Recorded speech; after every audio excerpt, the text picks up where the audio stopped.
నమస్తే, welcome to our channel.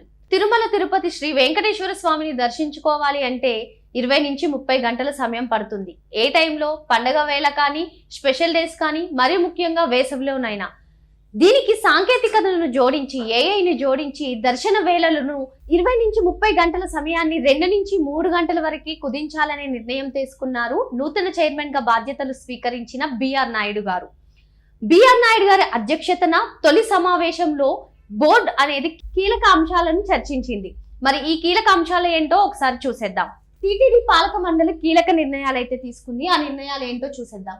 అన్య మతస్థులను వేరే చోటకు బదిలీ చేయాలని నిర్ణయించుకుంది. అన్య మతస్థులను అయితే విఆర్ఎస్ వాలంటరీ రిటైర్మెంట్ స్కీమ్ లేదా ప్రభుత్వంలో వివిధ శాఖలకు బదిలీ చేయాలని నిర్ణయించుకుంది. ఇదే కాకుండా శ్రీనివాస సేతును గరుడ వారధిగా పేరు పునరుద్ధరణ, శ్రీనివాస సేతును పేరు మారుస్తూ గరుడ వారధిగా పెడుతూ పునరుద్ధరణ చేసింది. ఇంకా మనం చూసినట్టయితే గతంలో సీఎం చంద్రబాబు నాయుడు గరుడ వారధిగా ప్రాజెక్ట్ ప్రారంభించారు.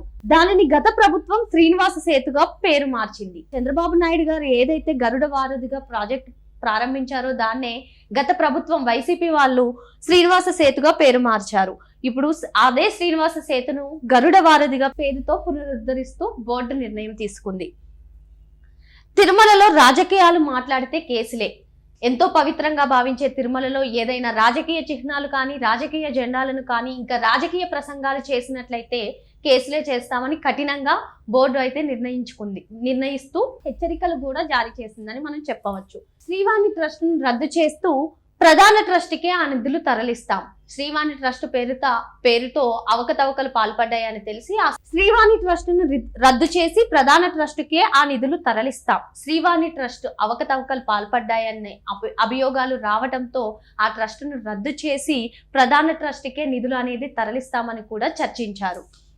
శ్రీవాణి పథకం మాత్రం కొనసాగుతుంది. శ్రీవాణి ట్రస్ట్ ను రద్దు చేసినా శ్రీవాణి పథకం మాత్రం కొనసాగుతుందని కూడా వెల్లడించడం జరిగింది.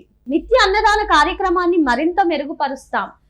స్వామివారి ప్రసాదంగా భావించి నిత్య అన్నదానం, ఎంతో వేలాది మందికి అన్నదానం పెట్టే నిత్య అన్నదానంలో ఒక ఐటమ్ ని కూడా యాడ్ చేస్తామంటూ చెప్పడం కూడా జరిగింది.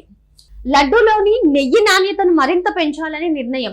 దేశవ్యాప్తంగా సంచలనంగా మారింది లడ్డూ వివాదం. మరి ఆ లడ్డూ వివాదానికి ఫుల్ స్టాప్ పడుతూ బోర్డు అయితే క్వాలిటీ నెయ్యినే లడ్డూలో యాడ్ చేస్తామని హామీ ఇవ్వడం కూడా జరిగింది.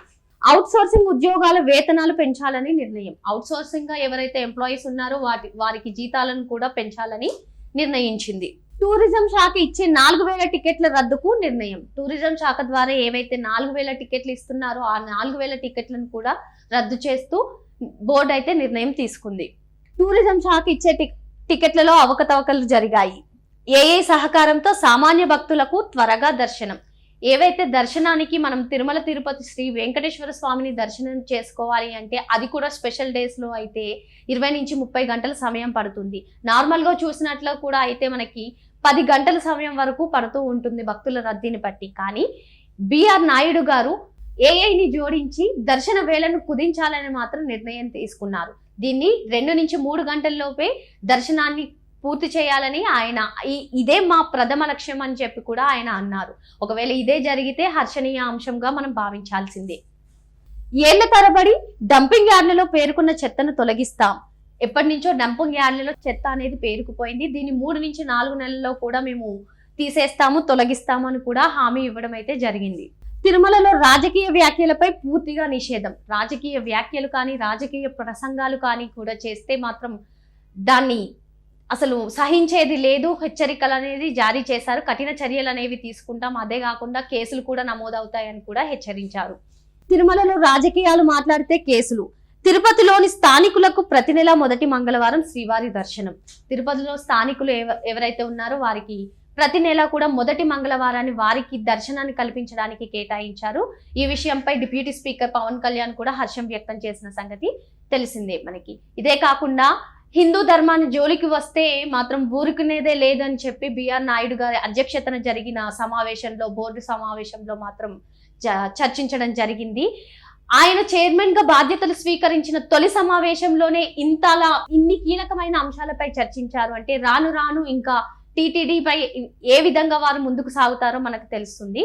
ఈ రోజు మనం ఈ అంశంతో చర్చించుకున్నాం. మరోసారి మరో అంశంతో వచ్చేద్దాం. Thank you.